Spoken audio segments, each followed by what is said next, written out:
Hello friends, today we will be doing the reading from the reading passage 3 of test 1 Cambridge 13. As we can see, the headings is artificial artists, ठीक है ना। और इसका subtitle दिया गया can computer really create works of art. तो इस particular reading में जो डिस्क्रिप्शन दिया गया है, जैसे कि पूरा पैसेज जब हम पढ़ते हैं तो इसमें बताया गया है कि जो आर्ट वर्क कंप्यूटर करता है या फिर जो आर्टिस्ट आर्ट वर्क करते हैं उसमें क्या डिफरेंस है और लोगों की जो रिएक्शन है वो कैसी थी, ठीक है ना। तो इसमें हमारे पास कुछ पैराग्राफ्स हैं, जैसे कि हम देख सकते हैं। 4 पैराग्राफ फर्स्ट पेज में है और 2 पैराग्राफ सेकंड पेज में है और 4th पैराग्राफ जो है काफ़ी लंबा है। Starting from the first page it goes up to second page, ठीक है। इसके लिए हम आज जो क्वेश्चन करेंगे वो हम करेंगे ट्रू फॉल्स नॉट गिवन, ठीक है ना। जैसे कि देखिए यहाँ दिया यस नो नॉट गिवन। इसमें हम आज क्वेश्चन करेंगे क्वेश्चन नंबर 40, एकदम लास्ट क्वेश्चन है वो, क्वेश्चन नंबर 40 जो हम आज करेंगे, ठीक है। पहले तो हम क्वेश्चन पढ़ लेते हैं, फिर मैं आपको बताता हूँ इसका आंसर कैसे निकलता है।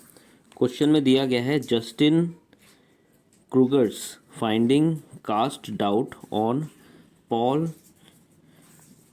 बॉसिम्स theory about people's prejudice towards computer art. अब इसका मतलब क्या है? इसका मतलब ये है कि जो जस्टिन ने जो फाइंड किया था आर्ट को लेके वो डाउट में था जब पॉल ब्लॉसम जो है उसकी जो थ्योरी थी उनके ऊपर उसको डाउट था कि उन्होंने जिस तरीके से रिएक्शन दिया उसके ऊपर वो डाउट था। और पीपल जो लोग हैं उनको जो उनका जो नज़रिया था आर्ट को लेके वो टोटली डाउट में था, ठीक है।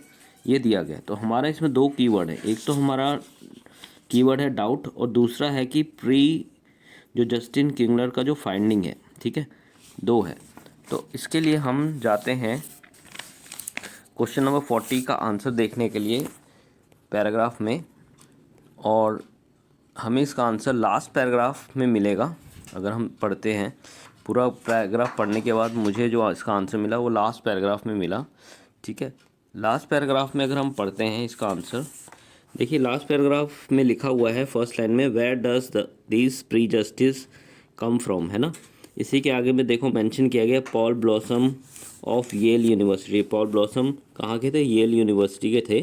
हैज़ अ सजेशन ही रिकून्स, यानी उन्होंने ये सजेशन दिया जो कि सबसे ज़्यादा माना गया, of the pleasure we get from art, यानी जो हमें प्लेजर मिलता है आर्ट को लेके उसके बारे में बताया गया, ठीक है।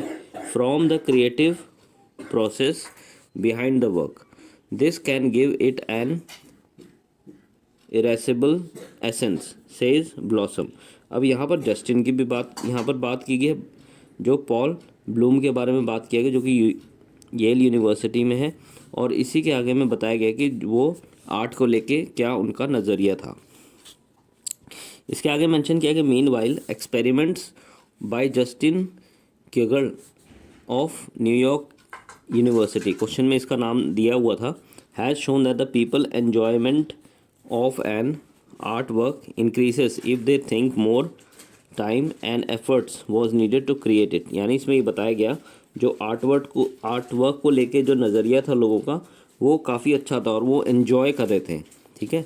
ये चीज़ बताई गई है। जबकि क्वेश्चन में क्या बताया गया है? क्वेश्चन में बताया गया है कि वो इनको डाउट था।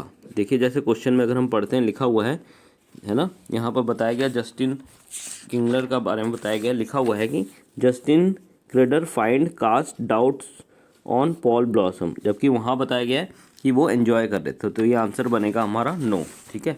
तो आंसर शीट में आपने एन लिखना है कैपिटल लेटर्स में, क्योंकि इसमें जो स्टेटमेंट दी गई है उसी की जस्ट ऑपोजिट बात की गई है पैराग्राफ में।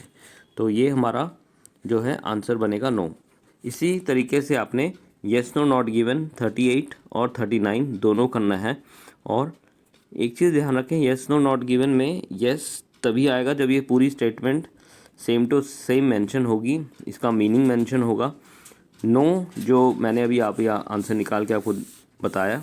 और नॉट गिवन तब बनता है जबकि ये स्टेटमेंट जो दिया गया है क्वेश्चन में, इसके बारे में कहीं भी बात नहीं हुई हो पैराग्राफ में, या फिर इसका मीनिंग कहीं भी मेंशन ना हो, तो ये नॉट गिवन बनेगा।